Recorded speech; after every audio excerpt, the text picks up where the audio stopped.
हाँ भाई, तो कल हमने कुछ इक्वेशंस देखी थी।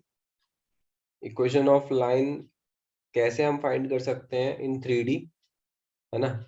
दो कंडीशन हमने देखी थी, जब हमें एक लाइन के पैरेलल एक वेक्टर पता है, ठीक है। तो अगर ये वेक्टर पैरेलल है और एक इस पे पॉइंट है, ठीक है। दूसरी कंडीशन क्या थी, जब हमें दोनों पॉइंट पता है, ठीक है, जो लाइन पे लाई कर रहे हैं, ठीक। तो इनमें हमारी इक्वेशन क्या क्या थी, इसमें थी r equals to a plus lambda b, ठीक है। और दूसरी कार्टेशियन फॉर्म में इक्वेशन थी x minus x one upon a equal to y minus y one by b equal to z minus z one by c, ठीक है। इसमें हमारे पास जो इक्वेशन थी वो थी r equals to a plus,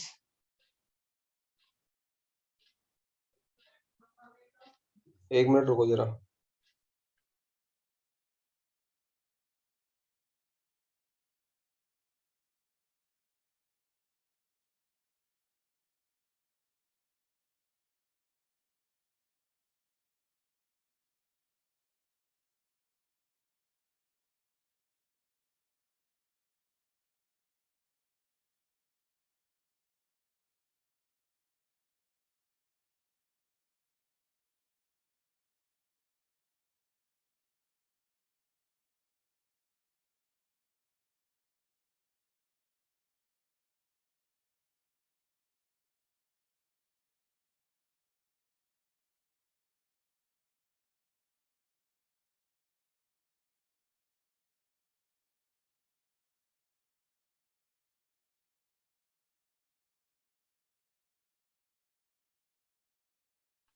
हाँ भाई, तो ये वाली इक्वेशन क्या बनी थी, r equals to a plus,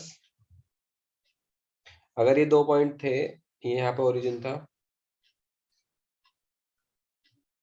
इसका पोजीशन वेक्टर हम मान लेते हैं a1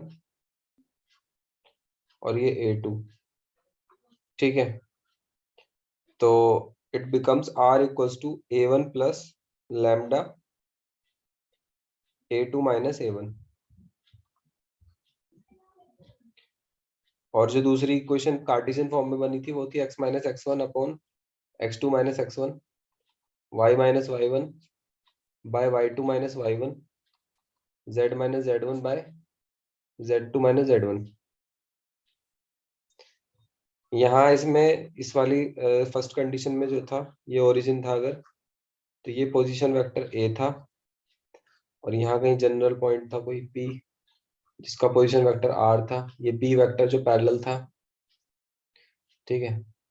इसमें भी एक और मान सकते हैं पी पॉइंट कोई जनरल आर वेक्टर, ठीक है। कार्टेशियन फॉर्म के लिए इसके कोऑर्डिनेट x1 y1 z1 थे, ये x2 y2 z2 था, ठीक है। ये x1 y1 z1, इस तरीके का कुछ हिसाब किताब था इसका। दोनों फॉर्म इक्वेशन हमने ये पढ़ ली थी। एक मैंने ये बताया था, अगर कोलिनियर प्रूव करना है तीन पॉइंट्स को, ए बी सी अगर तीन पॉइंट है, इनको कोलिनियर प्रूव करना है, तो 2 पॉइंट से पहले एक इक्वेशन निकाल लो, x minus x one upon x2 minus x one equals to y minus y one by y two minus y one equals to z minus z one upon z two minus z one, ठीक है। और तीसरा point जो ये C point है, जिसके coordinate क्या होंगे, x3 y3 और z3 होंगे, इसको एक बार इसमें पुट करके देख लो। अगर ये दोनों इक्वल आ जाए, ये दोनों इक्वल आ जाए, मतलब सारे रेशियो इक्वल आ जाएंगे, तो ये कॉलिनियर होंगे, नहीं तो नहीं होंगे, ठीक है। मतलब इसको सेटिस्फाई करेगा ये थर्ड पॉइंट, बस ये बात है छोटी सी, ठीक है। आई होप इतनी बात क्लियर होगी। इसके क्वेश्चन करेंगे हम आगे, लेकिन उससे पहले हम सारा थ्योरी पार्ट इसका डिस्कस कर लेते हैं, लाइन का केवल, है ना। प्लेन का बाद में करेंगे, आज लाइन खत्म करना है, ठीक है। तो यहाँ तक हो गई बात। इसके बाद आता है angle between two lines. Angle between two lines, अगर हमारे पास दो लाइन है, उनके बीच का हमें क्या निकालना है, एंगल निकालना है, ठीक है। अगर ये दो लाइन में कौन कौन सी मान लेता हूँ, इस तरीके से दो लाइन है, ठीक है। लेट इनके बीच का जो एंगल है थीटा है। फर्स्ट इक्वेशन, ये लाइन L1 है, ये L2 है। L1 जो लाइन है इसकी इक्वेशन है, मान लिया R equals to a plus lambda b था ना, तो इसे मान लेते हैं A1 प्लस लैम्डा B1, और इसको मान लेते हैं R equals to A2 plus lambda B2। ठीक है, क्लियर रहती बात। नाउ देखो, जो एंगल होता है थीटा, सही है, ये एंगल, मैंने एक बात बताई थी तुम्हें, अगर दो वेक्टर है हमारे पास और दो वेक्टर के जो डायरेक्शन रेशियो है ना, डायरेक्शन रेशियो अगर हमें पता है, सपोज हमें इसके डायरेक्शन रेशियो पता है A1 B1 C1, और इसके पता है A2 B2 C2। ठीक है, तो ये जो कोस थीटा होगा इसमें, ये हो जाएगा A1 A2 plus B1 B2 plus C1 C2 upon root में A1 square B1 square plus C1 square root में A2 square plus B2 square plus C2 square. ठीक है, चलो ऐसे भी समझ में नहीं आ रही बात, कोई बात नहीं, ऐसे समझो, इस चीज को ऐसे समझो। ये B1 क्या है, B1 एक पैरेलल वेक्टर है इसके, B1 इस L1 लाइन के एक पैरेलल वेक्टर है, ऐसे कुछ वेक्टर होगा B1। ठीक है, और ये B2 क्या है, B2 इस L2 के पैरेलल एक ऐसे वेक्टर है इस तरीके से। ठीक है, अब इन दोनों के बीच में जो एंगल है ये थीटा है। तो तुम मुझे एक बात बताओ, ये दोनों थीटा सेम नहीं होंगे? भाई अगर ये पैरेलल इसके है, ये पैरेलल इसके है, ठीक है, तो ये दोनों एंगल इक्वल हो गए theta, opposite angle of parallelogram are equal, ये पैरेललोग्राम बन गया ना, अपोजिट एंगल इक्वल होते हैं। अब अगर अपोजिट एंगल इक्वल है तो ये भी दोनों इक्वल हो गए, वर्टिकली अपोजिट। तो मतलब मेरा कहने का मतलब ये है, जितना एंगल ये होगा ना उतना ही ये भी होगा थीटा। अब ये कितना होगा, ये तो तुम निकाल लो, दो वेक्टर तुम्हें पता है, ये वेक्टर है B1, ये वेक्टर है B2। तो दो वेक्टर्स के बीच का जो एंगल होता है वो क्या होता है, cos theta equals to B1 dot B2 upon mod of B1 mod of B2।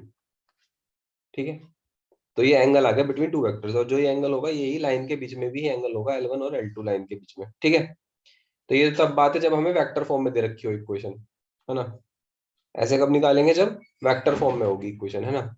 But what अगर कार्टेशियन फॉर्म में हो, ये तो होगी वेक्टर फॉर्म में अगर इक्वेशन। ठीक है, कार्टेशियन फॉर्म में क्या हो जाएगा ये, कार्टेशियन फॉर्म में,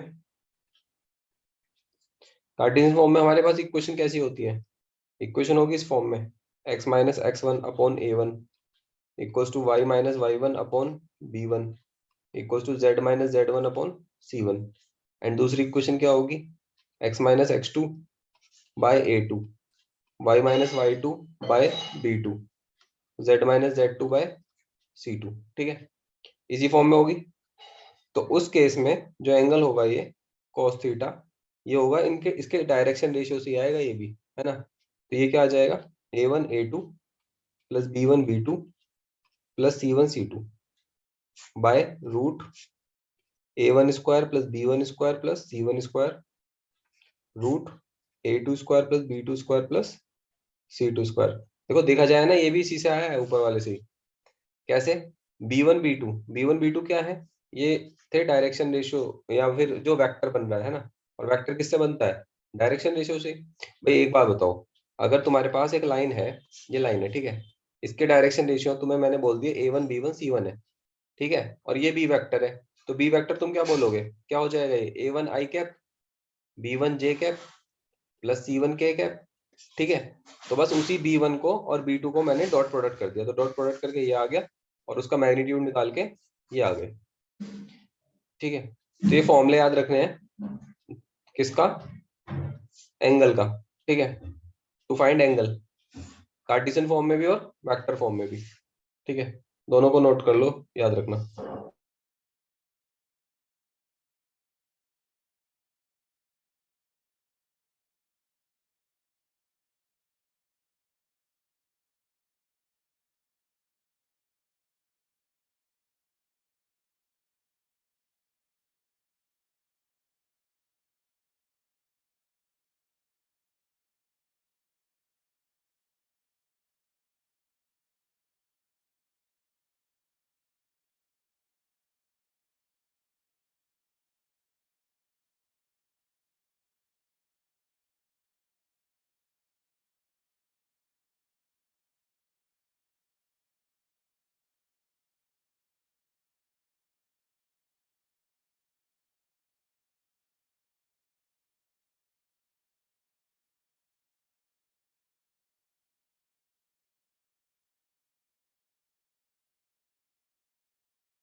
अब नेक्स्ट है क्या हो अगर मान लिया ये एंगल जो थीटा है ये 90 डिग्री हो जाए।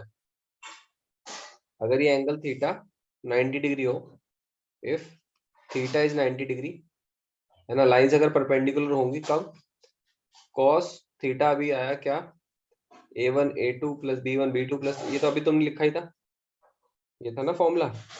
अभी यहाँ कॉस थीटा, कॉस 90 हो गया, कॉस 90 हो गया जीरो, तो ये इधर जाके पूरा जीरो हो जाएगा डिनोमिनेटर, तो डिनोमिनेटर जीरो हो जाएगा, तो ये क्या आ जाएगा, it is a1 a2 plus b1 b2 plus c1 c2 is zero.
ठीक है, नाउ आगे चलते हैं। का क्वेश्चन करना है कोई, एक्सरसाइज में कर लेंगे ना सीधा, कुछ भी नहीं है इसमें। नाउ जो इसमें लाइंस में लास्ट टॉपिक है वो है शॉर्टेस्ट डिस्टेंस, है ना। दो लाइंस के बीच में शॉर्टेस्ट डिस्टेंस निकालनी है। देखो दो तरीके की लाइन होती है, एक होती है कोप्लेनर लाइंस, ठीक है, और दूसरी होती है स्क्यू लाइंस। दूसरी होती है क्या, स्क्यू लाइंस। कोप्लेनर लाइन वो होती है जो एक प्लेन में होंगी, है ना, दे लाइन सेम प्लेन, ठीक है। एंड स्क्यू लाइन वो होंगी जो सेम प्लेन में नहीं होंगी, मतलब they are not in same plane, या फिर दे आर इन स्पेस, है ना, नॉट इन सेम प्लेन, एक प्लेन में नहीं होंगी ये, है ना। ये किस में होंगी, दे आर इन स्पेस, ये स्पेस में होंगी, ठीक है। अच्छा अगर प्लेन में दो लाइन, जैसे मैं इस स्क्रीन पर दो लाइन बनाता हूँ ये, तो या तो ये ऐसी होंगी, ठीक है, या तो ये पैरेलल होंगी दो लाइन, या तो कैसी होंगी, इंटरसेक्टिंग होंगी, ठीक है। तो कोप्लेनर लाइन जो होंगी कैसी होंगी, या तो आइदर इंटरसेक्टिंग और पैरेलल, है ना, या तो ये इंटरसेक्टिंग होंगी या तो पैरेलल होंगी।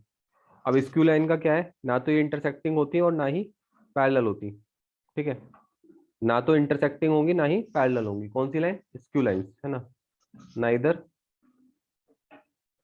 Intersecting nor parallel.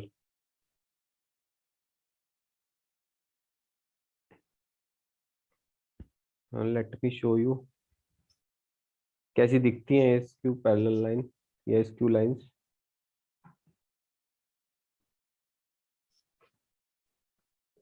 Skew lines,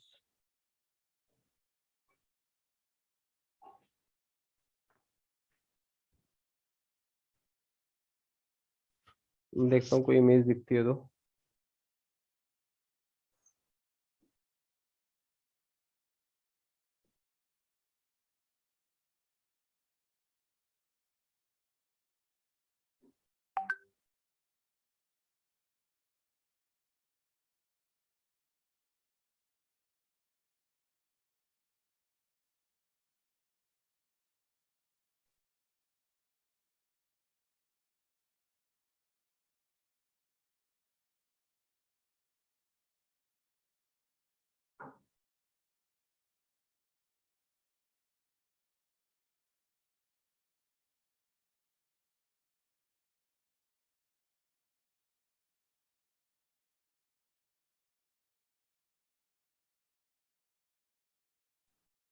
देखो इसमें, देखो ये वाली लाइंस दोनों, ये क्या है, ये स्क्यू लाइंस है।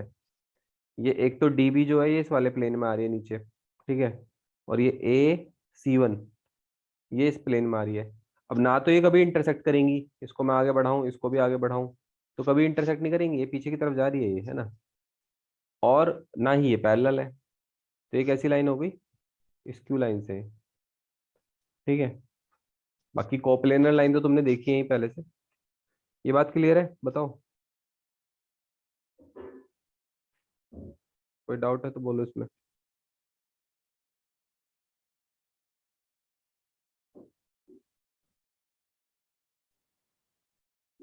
और देख लो ये वाली लाइन देखो, ये स्क्यू लाइन से ये भी,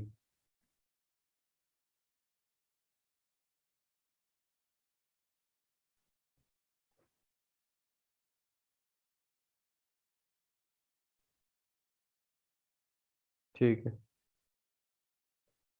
क्लियर है तो ठीक है। आगे चलते हैं। अब देखो यहाँ जो टॉपिक है ना हमारा, वो स्क्यू लाइन से मिल ली, है ना। अब जो हमें पढ़ना है स्क्यू लाइंस की बीच की डिस्टेंस निकालनी है, perpendicular distance between two skew lines, ठीक है। तो इसके लिए फॉर्मूला क्या होता है, देखो पहले तुम्हें बात को समझना होगा कि मैं कहना क्या चाह रहा हूँ। अगर ये बात मेरी समझ में नहीं आ रही ना कि मैं कहना क्या चाहता हूँ, तो दिक्कत है फिर।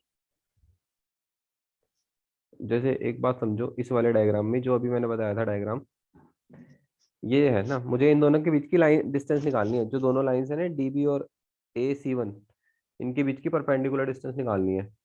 तो ऐसा तो है नहीं भाई मैं कहीं से भी परपेंडिकुलर डाल दूं, यहाँ से डाल दूं, यहाँ से डाल दूं, कहीं कहीं पे सब सब जगह परपेंडिकुलर थोड़ी ना जाके इस पे गिरेगा। एक पर्टिकुलर पॉइंट होगा केवल, इस लाइन पे एक पर्टिकुलर पॉइंट होगा जिस पे मैं परपेंडिकुलर डालूंगा तो वो सीधा DB के ऊपर जाके गिरेगा। ये वाली डिस्टेंस हम निकाल सकते हैं इनके बीच की, है ना। जबकि जो कोप्लेनर लाइंस होती हैं, है ना, जो कोप्लेनर्स लाइन है, अगर मान लिया इन दोनों के बीच की मुझे परपेंडिकुलर डिस्टेंस निकालनी है, तो मैं कहीं से भी डाल दूं परपेंडिकुलर, इसी लाइन पे जाके गिरेगा, और सारी डिस्टेंस सेम ही होंगी, है ना। जबकि स्क्यू लाइंस में ऐसा नहीं है, ठीक है। हालांकि खैर हमें इस सब का करना कुछ नहीं है, मतलब कि परपेंडिकुलर डालना है नहीं डालना, कहाँ से डालना है, सिंपल से एक फॉर्मूला बता रहा हूँ, इस फॉर्मूले को याद रखो, ठीक है। वैसे इसका एक प्रोसेस भी होता है पूरा परपेंडिकुलर डिस्टेंस निकालने का, वो भी बता दूंगा मैं क्वेश्चन में। लेकिन अभी तुम्हें एक जो बेस्ट तरीका है इसका वो यही है कि इसका फॉर्मूला याद रखो, ठीक है। कैसे, हम निकाल रहे हैं distance between two skew lines, दो स्क्यू लाइंस है उनके बीच की हमें डिस्टेंस निकालनी है। कौन सी डिस्टेंस निकाल रहे हैं हम, शॉर्टेस्ट डिस्टेंस, है ना। और शॉर्टेस्ट डिस्टेंस को ही क्या बोलते हैं, परपेंडिकुलर डिस्टेंस भी बोलते हैं। जो शॉर्टेस्ट डिस्टेंस होती है between two lines is also called perpendicular distance, ठीक है। तो होगा क्या, मान लिया मैंने इसको मैंने वेक्टर फॉर्म में ले ली इक्वेशन, कौन कौन सी इक्वेशन ले ली, मैंने ले ली R=A1 प्लस लैम्डा B1, और एक दूसरी इक्वेशन ले ली R=A2 प्लस लैम्डा B2, ठीक है। नाउ इनके बीच की जो डिस्टेंस होगी शॉर्टेस्ट डिस्टेंस, देखो इनको मैं थोड़ा सा ऐसे बनाऊंगा, प्लेन में मैं बना नहीं सकता हूँ इसको, ना ये पैरेलल है ना ये, अब ऐसे मत करना, ये तो जो इंटरसेक्टिंग है तो पीछे बढ़ाओगे तो मिल जाएंगे, है ये अलग अलग प्लेन में, ये दूसरे प्लेन में है, ये दूसरे प्लेन में है, ठीक है, इसक्यू लाइन से ये।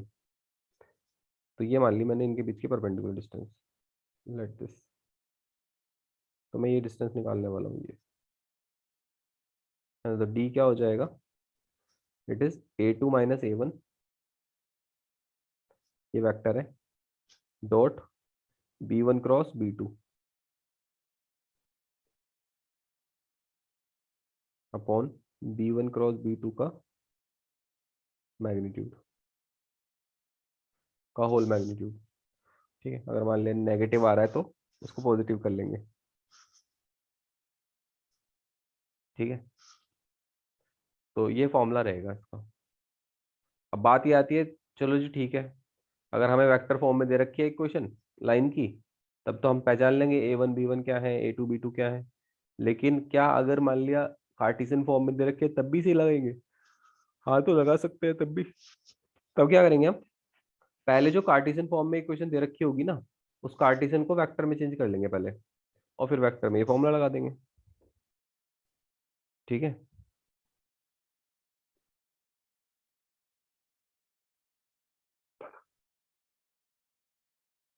इसका एक क्वेश्चन कर लेते हैं, क्योंकि इसका एक क्वेश्चन आना कंफर्म है। ये एक क्वेश्चन इसका आएगा ही आएगा, है ना, इंपॉर्टेंट है टॉपिक।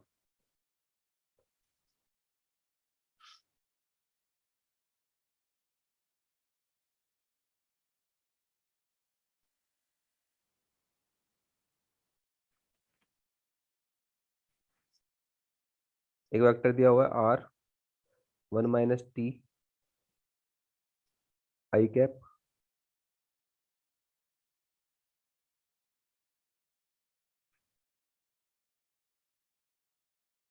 प्लस टी माइनस 2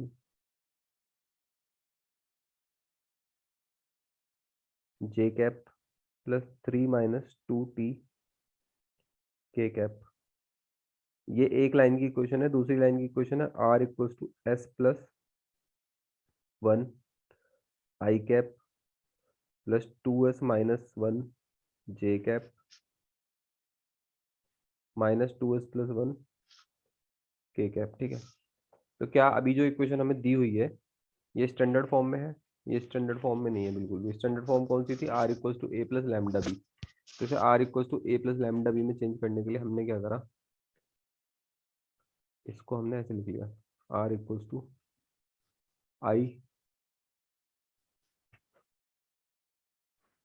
आई माइनस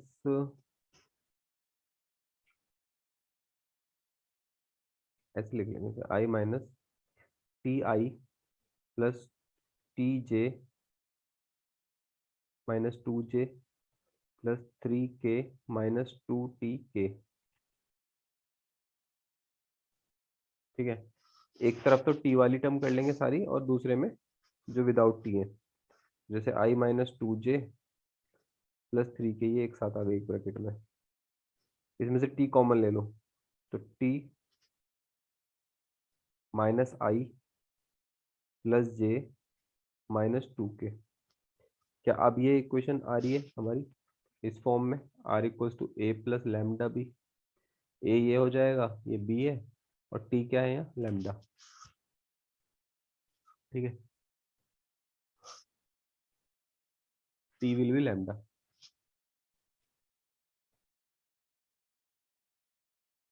इसी तरीके से सेकंड इक्वेशन को चेंज कर लो, आर इक्वल्स टू, इसे मैं डायरेक्ट लिख ले रहा हूँ, आई माइनस जे माइनस के प्लस एस, ये बचेगा क्या, आई प्लस 2j माइनस 2k। एक बार चेक कर लेना यही बच रहा है या कुछ और। अब हमारे पास यहाँ से a1 a2 b1 b2 हमें चाहिए। तो ये हो गया हमारे पास a1 वेक्टर a1, ये हो गया a2, this is b1 b2। क्या बताया था मैंने अभी फॉर्मूला?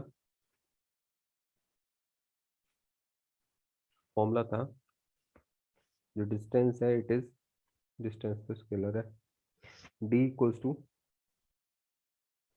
a2 माइनस a1 का डॉट प्रोडक्ट करना है किसके साथ, b1 क्रॉस b2 के साथ, बाय डिनोमिनेटर में क्या आएगा, b1 क्रॉस b2 का मॉड्यूलस। ठीक है, तो तुम्हें सबसे पहले निकालना है a2 माइनस ए वन। तो a2 माइनस ए वन तो निकल जाएगा, कोई दिक्कत वाली बात है नहीं। आई में से आई गया 0 आई माइनस जे प्लस 2j प्लस j। ठीक है, माइनस के माइनस 3k माइनस 4k, ये आ जाएगा, मतलब ये 0 है।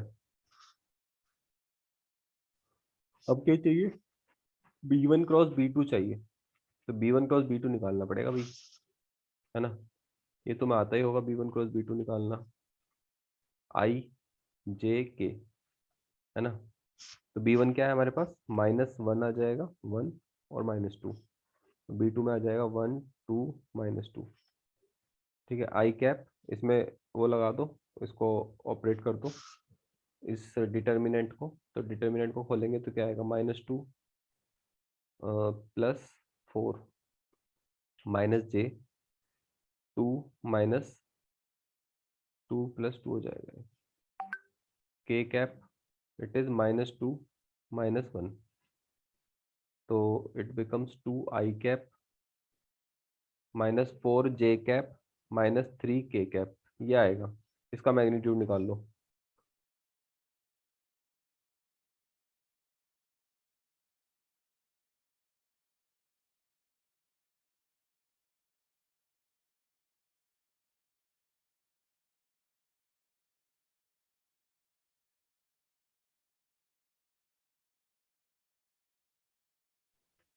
इसका मैग्नीट्यूड क्या आ जाएगा, b1 क्रॉस b2 का, इसका मोड निकालेंगे तो रूट में 2 का स्क्वायर 4 प्लस 16 प्लस 9, 16 9 25 और 4 29, √29 आ गया। अभी सारी वैल्यू पुट कर दो इस डी में, ठीक है। तो डी बिकम्स, डी जो होगा क्या आएगा, a2 minus a1 dot b1 cross b2, ठीक है, डॉट प्रोडक्ट कर देंगे b1 क्रॉस b2 के साथ, अपॉन में मैग्नीट्यूड किसका, b1 क्रॉस b2 का और इस पूरे का मैग्नीट्यूड, ठीक है। a2 minus a one, a two minus a one ये रहा, और b1 क्रॉस b2 ये रहा, इन दोनों की डॉट प्रोडक्ट करनी है। तो जब डॉट प्रोडक्ट करेंगे तो 0 की मल्टीप्लाई 2 से होगी तो 0 आएगा, 1 की मल्टीप्लाई -4 से तो -4, ठीक है, -4 की -3 से होगी तो 12, प्लस का 12 आ जाएगा, +12 अपॉन b1 क्रॉस b2 तुमने निकाल ही लिया, √29, तो इट इज √29 मॉड में, तो 8/√29 आंसर आ जाएगा, ठीक है। तो d इज 8/√29 और you can say that it is 8√29/29 units, ठीक है, ये आंसर आएगा।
ठीक है भाई, चलो आगे चले। कोई दिक्कत है अगर यहाँ तक तो बता दो मुझे अभी।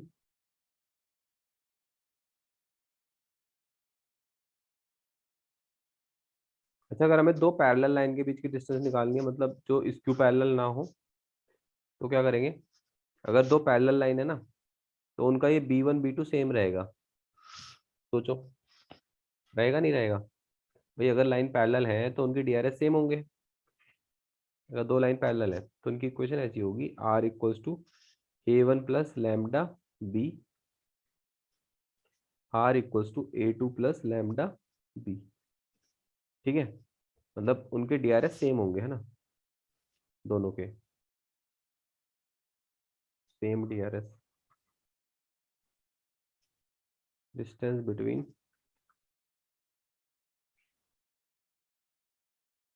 पैरेलल लाइंस, दो पैरेलल लाइंस के बीच की डिस्टेंस।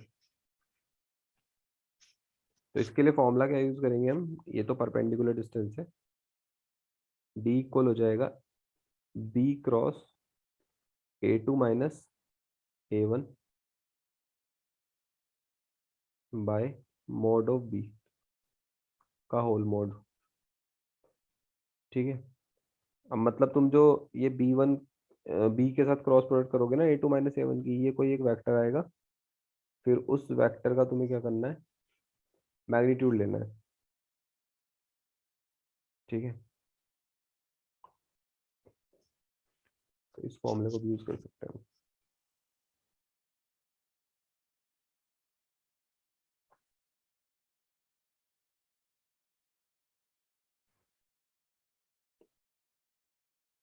अच्छा, किताब में तुम्हें कुछ और फॉर्मूले भी मिल सकते हैं इसके, जैसे कार्टेशियन फॉर्म में कुछ और फॉर्मूला होता है एक, तो उस सब की जरूरत नहीं है ना। इन्हीं से हमारा काम चल जाएगा, जितने फॉर्मूले मैंने अभी बताए हैं। जितने कम से कम फॉर्मूले पढ़ोगे इसमें उतना कंफ्यूजन कम होगा, नहीं तो बहुत सारे फॉर्मूले हो जाएंगे। ठीक है, कुछ चीजें हम कार्टेशियन फॉर्म में पढ़ रहे हैं, कुछ वेक्टर फॉर्म में पढ़ रहे हैं, तो जो जैसे बता रहा हूँ उसको वैसे ध्यान रख लेना। लाइक डिस्टेंस फॉर्मूला मैंने किसमें बताया, वेक्टर फॉर्म में, तो उसको वेक्टर फॉर्म में ही ध्यान रखना। अब हमें क्या करना है, एनसीईआरटी ओपन करनी है।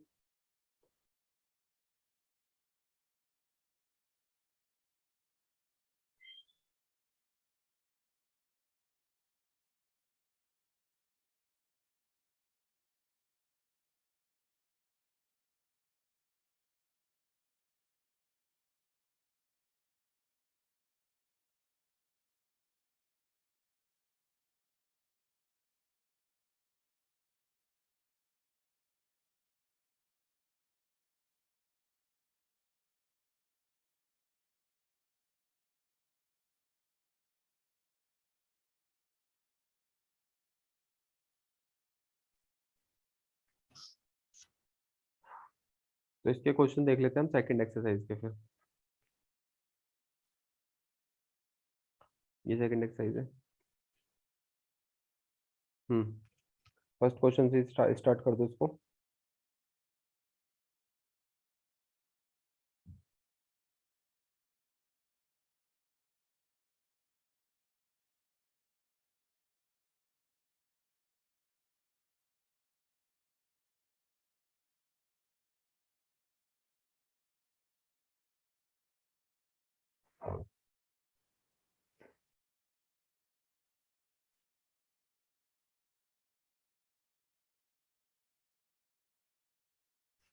ये तो हो गया होगा फर्स्ट क्वेश्चन।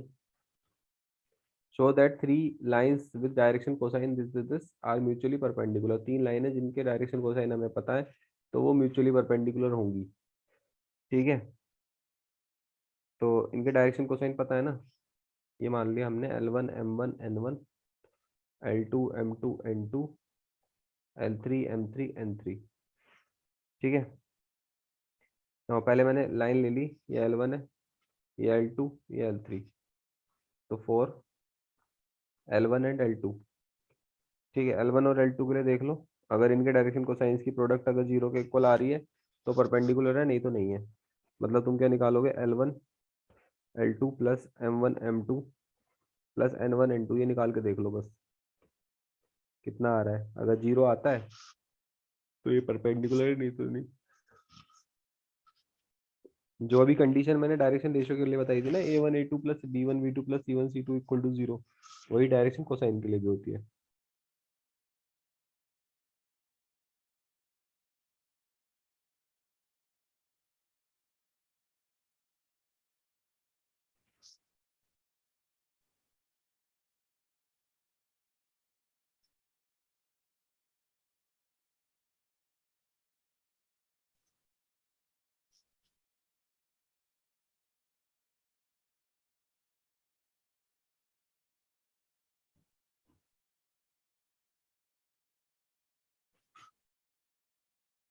आ रहा है भाई, बोलो जल्दी, जीरो है या नहीं।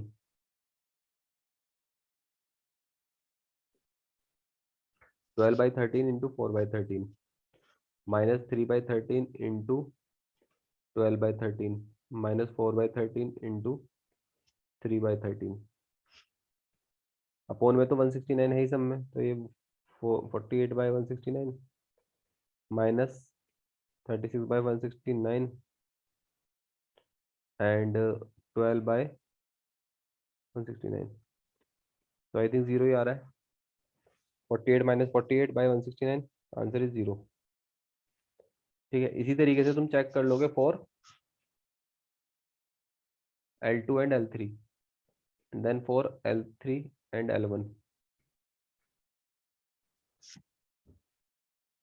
तीनों के लिए निकालेंगे, ठीक है। अगर तीनों इक्वल टू 0 आते हैं तो मीन्स L1 परपेंडिकुलर हो गया L2 के, L2 L3 के हो गया और L3 L1 के, मतलब तीनों म्यूचुअली परपेंडिकुलर है एक दूसरे के। नेक्स्ट,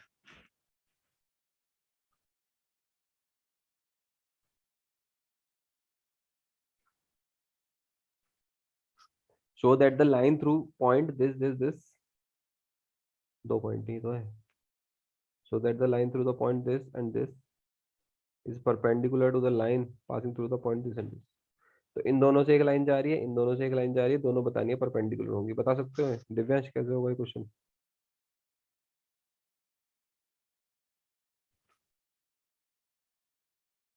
अक्षित तुम्हें आता है क्वेश्चन? ज्यादा कुछ है नहीं इसमें, थोड़ा सा दिमाग लगाना है, बताओ जल्दी कैसे होगा।